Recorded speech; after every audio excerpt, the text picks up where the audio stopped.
तो आप मेरी बात नहीं मानेगी। अच्छा। और पाकिस्तान के लोगों को गुलाम, इब्ने गुलाम और इब्ने गुलाम बनाने का रवाज है और ये चलता आ रहा है। जैसे कि अभी अंकल ने बात की कि और आपने उनसे सवाल किया कि वो क्यों किसी मुस्लिम नेशन कंट्रीज के पास नहीं गई। वी आर इजीली सेलेबल, हम बहुत जल्दी बिक जाते हैं। अच्छा। आप अगर आप इस्लामी हिस्ट्री को भी उठा कर दे ले, एज अ मुस्लिम हम सिर्फ मुसलमान घर में पैदा हो गए, इसके अलावा हमारा मुसलमान होने में कोई किरदार नहीं है। हम पाकिस्तान की जो 100% अवाम है ना, to be very honest and to be very frank, उसमें से 105% अवाम झूठी है। 100 में से 105, 100 में से, क्योंकि हम दिन में 2 बार भी तो झूठ बोलते हैं ना। 100 में से 105% झूठे हैं। मैं आपसे बड़ा कहता नहीं है, जो कहता नहीं है वो उससे बड़ा झूठा हो जाता है, क्योंकि वो भी झूठ बोल रहा है कि मैं नहीं हूँ। तो मैंने आपको बताया हम दिन में 2 बार भी तो झूठ बोलते हैं ना। तो 100 में से 105% अवाम हमारी झूठी है। और अलमिया ये है कि उस 105% में से 110 कहती है कि हम सच्चे हैं। क्या मैथ है ये देखें ना, ये क्योंकि हम दिन में 2 यहाँ पे लागू हो जाएगा ये मैथ मैम बड़ी देर से लागू है। जिस तरह कि आपने शेख हसीना वाजिद ने बात की ना, उन्होंने उस कंट्री के लिए काफी कुछ किया।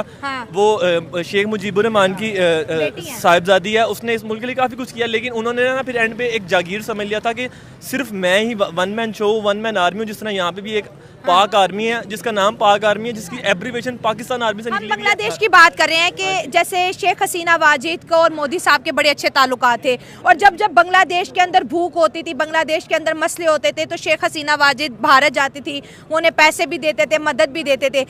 बांग्लादेश के अंदर आज भी ये चीज़ देखने को मिल रही है कि शेख हसीना क्योंकि मोदी साहब की सपोर्टर थी, वो हिंदुओं की सपोर्टर थी, इस वजह से हमने उसको निकाला। लेकिन आज भी अगर देखा जाए 3 साइड से बांग्लादेश को इंडिया का बॉर्डर लग रहा है।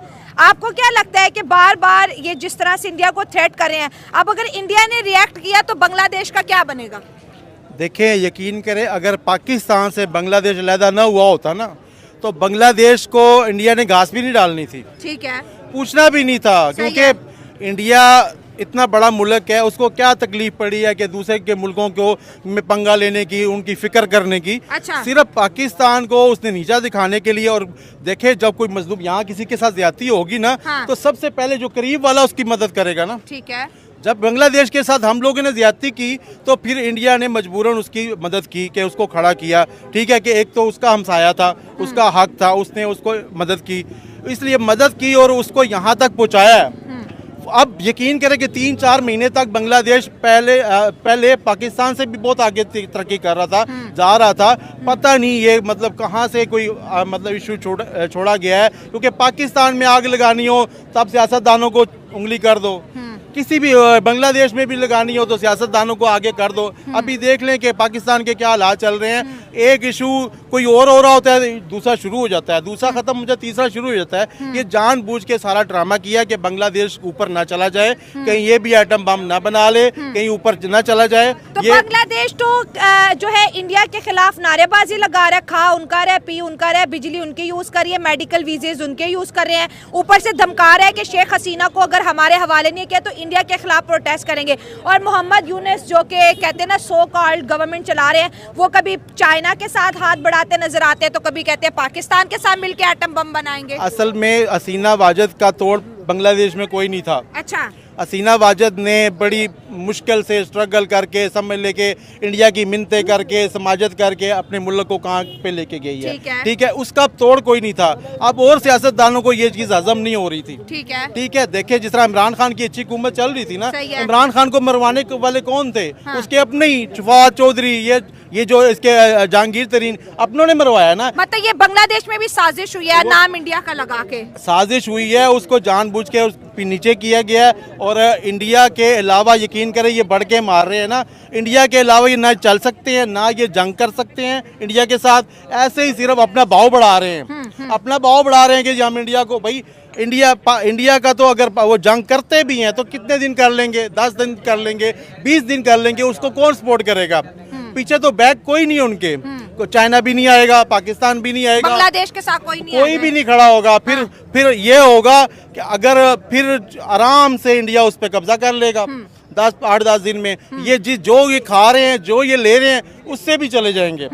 फिर ना कहते हैं ना रहेगा बांस ना बजेगी बांसुरी। हालात यहाँ तक पहुँच सकते हैं। हालात यहाँ तक पहुँच सकते हैं। आपको क्या लगता है कि शेख हसीना वाजिद को इंडिया बांग्लादेश के हवाले कर देगा धमकियों में आके? आप मुझे एक बात बता दें, अगर वो उसको बिल फर्ज जो कि होना नहीं, अगर वो कर भी दे तो क्या करेंगे उनके साथ? उन्हें फांसी दे देंगे? नहीं देंगे, मुश्किल है। उन्हें सजा होगी। और हमारे सब कॉन्टिनेंट का एक ये बेसिक बट इंडिया नहीं करेगा ना, वो वहाँ पे सेफ है। इंडिया नहीं करेगा सेफ सबसे। अब देखिए बांग्लादेश हो या पाकिस्तान हो, जितना हम इंडिया के खिलाफ बोलते हैं।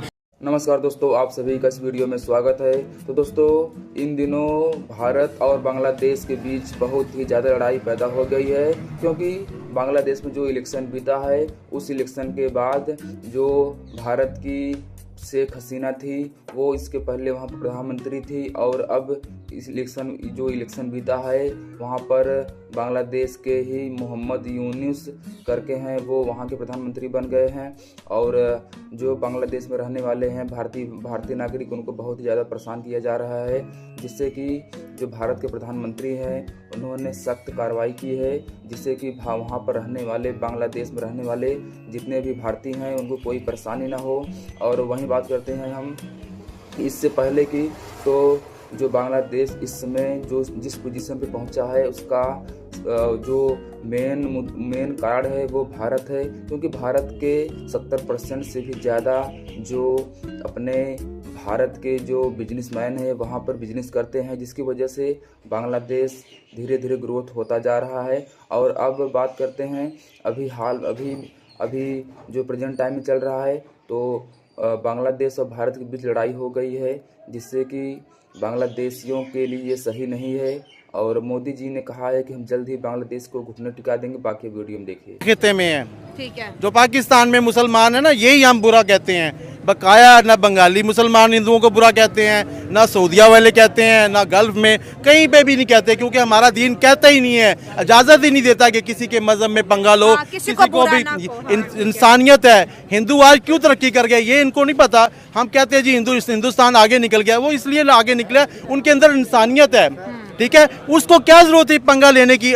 इंडिया आराम से बांग्लादेश पे कब्जा कर सकता है, 71-72 में भी कर सकता था, अभी भी कर सकता है। उसके पास बहाना है कि मेरे खिलाफ रोजाना ये बोल रहे हैं, अब मैं अटैक करूंगा, ये मेरे खिलाफ कर सकता है। मगर इंडिया इन चक्करों में पड़ने के चक्कर में नहीं है, क्योंकि उसने आगे अभी और बहुत आगे निकलना है। अगर वही किसी जंग में पड़ेगा तो जिस तरह रशिया तबाह हुआ था ना, इस तरह इंडिया भी फिर बैठ जाएगा।